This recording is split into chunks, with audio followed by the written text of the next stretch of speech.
Hi mga ka-netizens! Ito nga pala ang kaganapan ngayon, kaya ano pang inaantay mo? Panoorin mo na to! It's a beautiful Sunday morning at ngayon nga ay October 1 at soft opening nga ng NGL Car Accessories. At dahil nga soft opening ngayon, hindi na nga kami magkanda o gaga at lahat nga kumikilos na.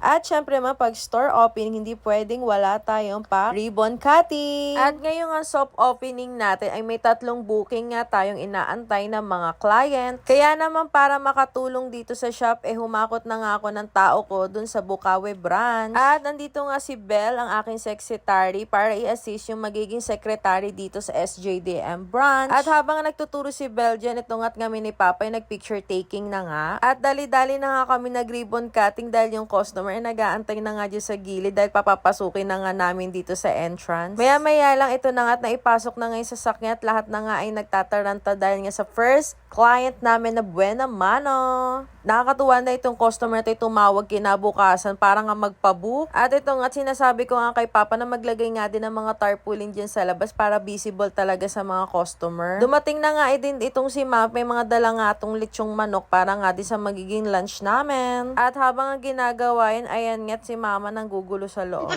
Medyo matagal-tagal din talaga ginagawa ang isang sasakyan, kaya nga't yan nag-aantay na nga kami at handa na nga din yung mga pagkain na binili namin. Mga ilang oras lang din natapos na nga din itong sasakyan. Ito na nga't binigyan na nga din namin yung client ng free wiper. Ito yung pa-previous namin ngayong soft opening namin. Natuwa talaga yung client. And finally, ayan nga't natapos na nga yung first client namin today na crosswind. O diba, ang ganda ng pagkakatint ng sasakyan nyo, diba? Clear inside, dark outside. Nakakatuwa tong client na to dahil pangatlo nga kami sa iningkwaran niya at ako ngayon napili niya. At sobrang bait nga ni sir, kaya binigyan talaga namin ng pa-freebies. Alas 12 na nga nito, kaya it's lunchtime. Konti nga lang din yung mga nahanda namin. Meron lang kami palabok, pansit, lechong manok, at mamaya-maya nga lang, bibili nga din kami ng lechon. At pang mga ganito talagang soft open, talagang blessing ba? Kasi kumbaga, magbubukas ka ng panibagong venture mo sa business. Naway, gabayan kami ni Lord sa aming papasukin, lalo na po yung papa ko na nag-invest talaga dito, guys. At sobrang hands-on niya talaga nung tinatayo pa lang to, no? Kaya I'm so proud of papa talaga. At alauna na nga ng hapon nito at dumating na nga yung susunod na client namin. Bali, adventure nga pala tong pangalawang client at ito nga't napakadaming ang laman ng sasakyan niya. At syempre nakiusisa nga ako sa customer bakit napakadami niyang dala. Galing nga daw pala siya ng Tagaytay. At dumiretso nga siya dito at napansin ko parang familiar siya. Hindi ko alam kung artista ba siya or what.